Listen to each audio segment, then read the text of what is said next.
যাওয়ার পরে ওরা তারপর চেষ্টা করবেন।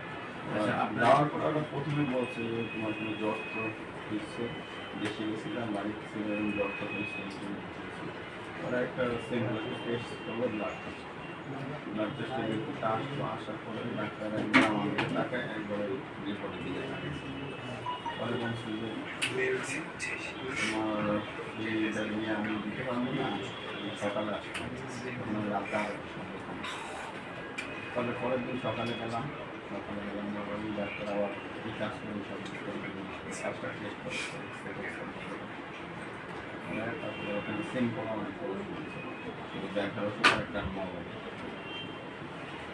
তো ব্যথার ওষুধটা খাওয়ার পরে ব্যথা কমছে, আর ওই মলম দেওয়ার পরে ব্যথাটা কমছে।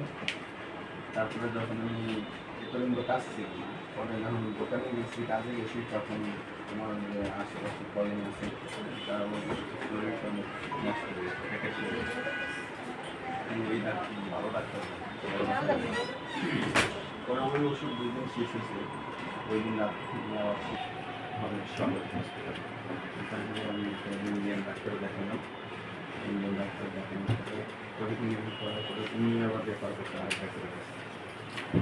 উনি রেফার করার পরে উনি সব কিছু দেখে দেখে 7টা টেস্ট করছিল, দেখে দেখে পরে বড় ইন্ডিয়া চলে যাবে না। একটা পরে জিজ্ঞেস করলাম বাড়ি কথা বললে বাংলাদেশে, তাহলে বাংলাদেশে চলে যাও, এখানে খুবই টাকা পয়সার ব্যাপার, তোমার ব্লাড ফেলার দেওয়া জায়গা মানে সম্ভব না, তুমি বাংলাদেশে চলে যাও।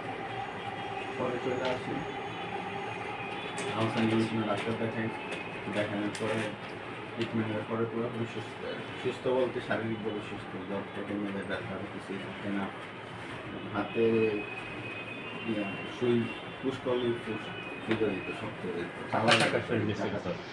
ওগুলো সব ঠিক হয়ে যায়, সেম শরীর ঠিক হয়ে যায়।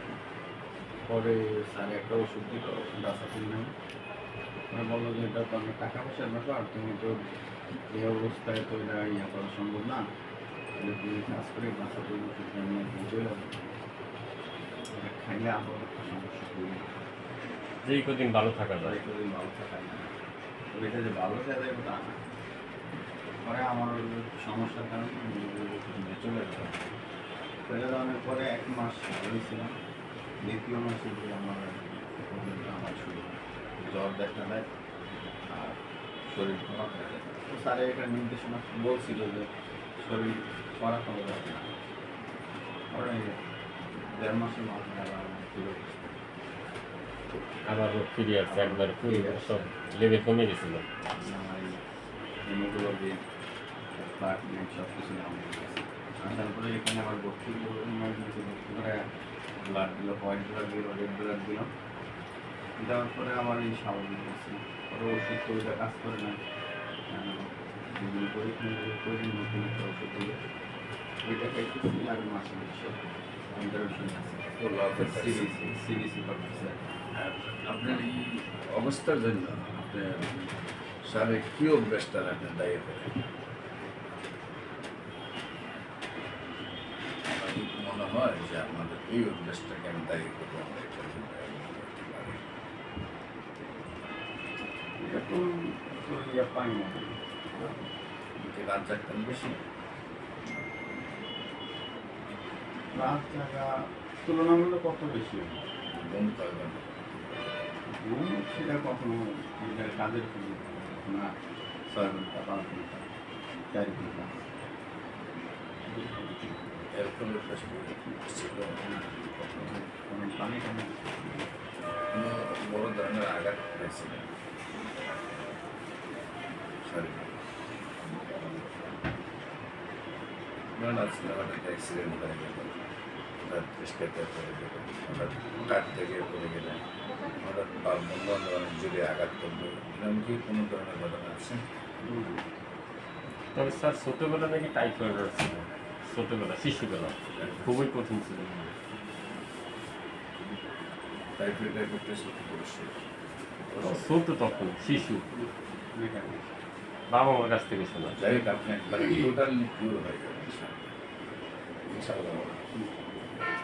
আশা করি আল্লাহ স্যার মেডিকেল ডাক্তাররা বলে বোন মেরু ট্রান্সফিউশন করা ছাড়া এগুলো ভালো হবে না যতদিন আমি যে চারটা রোগের চিকিৎসা করি ক্যান্সার কিডনি থ্যালাসেমিয়া এবং এইডস এই চারটা রোগের ব্যাপারে সারা পৃথিবীর ডাক্তাররা বলে ট্রিটমেন্টই নেই বন্য ট্রান্সফারের পুরো ট্রিটমেন্ট শেষ না খোলাতে থাকাই যায় না।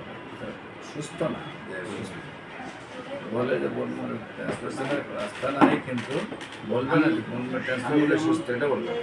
আমি এখন এখন স্বাভাবিক হয়ে সুস্থ। কিন্তু আমার কাছে মানে আমার কাছে ব্যক্তিগত ভাবে মনে হয় যে সুস্থতা আমার কাছে দাম নেই।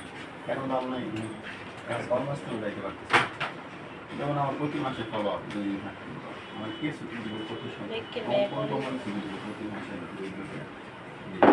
তারপর অসুস্থ হয়ে পড়ে স্যার হঠাৎ করে অসুস্থ হয়ে পড়ে। আমার শরীর একদম ইয়ে হয়ে যায় মানে আধা ঘন্টা 1 ঘন্টা কাজ করলে দুর্বল লাগে তখন দেখা গেছে আমার বেড়ে শুয়ে রেস্টে থাকতে হয় ওইটা খুব